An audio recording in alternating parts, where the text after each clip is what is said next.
With January being fat loss season, I'd be crazy not to talk to you about my actual true expertise. It's where I started before you ever knew me on Leveling Up Podcast, was in the fat loss, nutrition, and fitness space. So with it being that time of year where I'm getting a lot of direct questions about that, I thought, let me do another episode on this. So if you missed my episode 2 weeks ago, I did share an episode on fat loss as we age. So this will piggyback on that. Feel free to go back and listen to that one as well. In addition to this, they go hand in hand. But today I'm going to talk about the specific things to be on the lookout when you're looking at diet plans and when you are wondering why you can't stay or stick to a plan that you're on. These are critical things that I see in so many plans, and it's why people fail, and it's what sets you up for failure. So I'm going to go over those things today and then give you some alternatives, some ways that you can work around that. So number one, the first thing you want to look out for is anything that is asking you to eliminate entire food groups. That gets very dangerous for a number of reasons. A big reason it gets very dangerous is whenever you are told you cannot have something, you'll tend to focus on wanting it. It's just human nature. You're told you can't have carbs. You're told you can't have fat. Whatever it is, when you're told you can't have something specific, you'll tend to focus on it, crave it, and that creates issues. A better way to look at things is how can you focus on adding in so much more of the good that you make less room for the bad? All of my plans that I create with clients, we focus on addition, adding in more of the good, fruits, vegetables, nuts, seeds, lean proteins, adding in so much good hydration that we make less room for the bad. Another reason you don't want deprivation is when you take out entire food groups, that's not the ideal healthy method. It's not something you can do for a lifestyle. And without balancing all food groups, you do create more issues. We all need carbs, protein, and fat in our nutrition plan. So that's the first thing to look out for. The second thing, if you're on a plan that's asking you to do sugar-free, and I don't mean eliminating sugar, but I mean sugar-free where we want artificial sweeteners, that's another big red flag, and it creates more issues. A lot of reasons artificial sweeteners aren't healthy for us, but the main one I want to speak into is when your body thinks it's getting calories, but it's not. So let's say you're having a soda, your body thinks it's getting 100, 150 calories worth of carbohydrates and sugar, but you're having a 0 calorie sweetener or replacement. Your body will literally look to make up for that calorie deficit. So where maybe you weren't hungry or having a craving, you drink that soda and now you all of a sudden have more cravings. That is why your body's looking to make up for that. So artificial sweeteners are a big no-no. Another thing to look out on diets is anytime you are asked to be super uber restrictive, like eating all of your food in a few hours, completely eliminating different times of the day, or you can only eat at this time, be really aware of that because that's very challenging to make a lifestyle. It also sets you up for failure. And in life, we need wins to keep pushing forward. When you feel empowered and like you're winning and like things you're doing are helping you and you're going in the right direction, you are more apt to do more. When you are told that you absolutely have these strict rules, like everything needs to be eaten in this specific time window, and then you wonder why you're not motivated or you're setting yourself up for failure, that's why. It's just too strict or too rigid. So you want to look for plans that work in your lifestyle.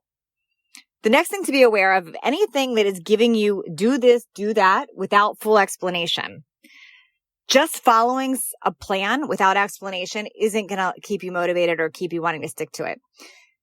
It goes back to that saying, if you teach a man to fish, he eats for a life. If you give a man a fish, he eats for the day. It's the very same thing here. It's why a big reason when I teach nutrition or in any of my plans, there's a full education on why certain foods do certain things.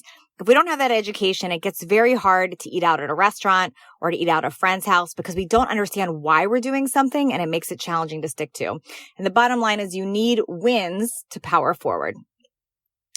The next thing to be aware of is if you are relying on willpower alone or motivation and you're wondering why, gosh, what's wrong with me? Why can't I just stick to it or have the willpower?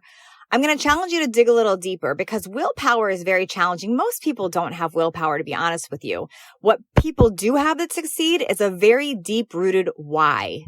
And I call that a driving core motivator. When you can get to the real reason why you want something deep down, like why you truly want results on something, and it's not just surface level, like you want to get your confidence back so you can XYZ, that helps you stay a lot more likely to stick to something.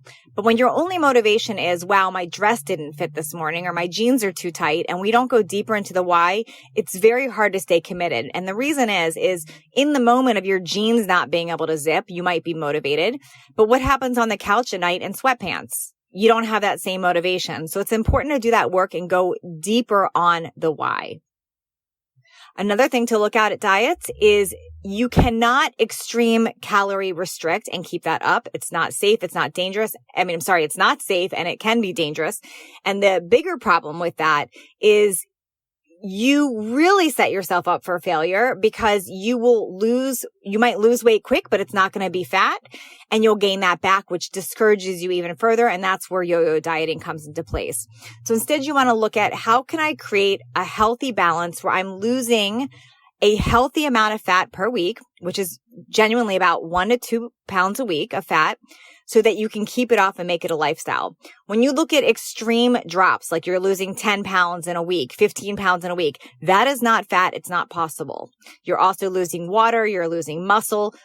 It's not healthy. You will gain it back. And that's why you're thinking you might be yo-yo dieting. It's because you haven't been doing it the smart way, which is to lose about 1 to 2 pounds of fat loss per week, which may not sound like a lot, but over a year, that's over 100 pounds. I hope these tips were helpful. Now, depending on when you are listening to this, if you're listening to it the day that I drop this episode, you still have a few days left to jump on it and get my help with this. I am opening my Total Body Thrive for a few extra days for listeners of the podcast. If you want in, this is an 8-week program where you do get those radical results that last for a lifetime. This is not a PDF that you download and just go and set it and you're on your own. This is a full method that you get all the help that you need, that is based on those concepts I just shared. It's a lifestyle plan that works in your life. In addition to the program and the site and the community and all questions answered, you do get direct help with me because I do a live Zoom with you each week with the group, answering all questions and coaching you through this. If you are a candidate for that and you are interested, don't wait because this is filling up. It is actually filled. I'm opening up some spots for my Leveling Up listeners just for these few days. But you can check that out at totalbodythrive.com. Once again, totalbodythrive.com.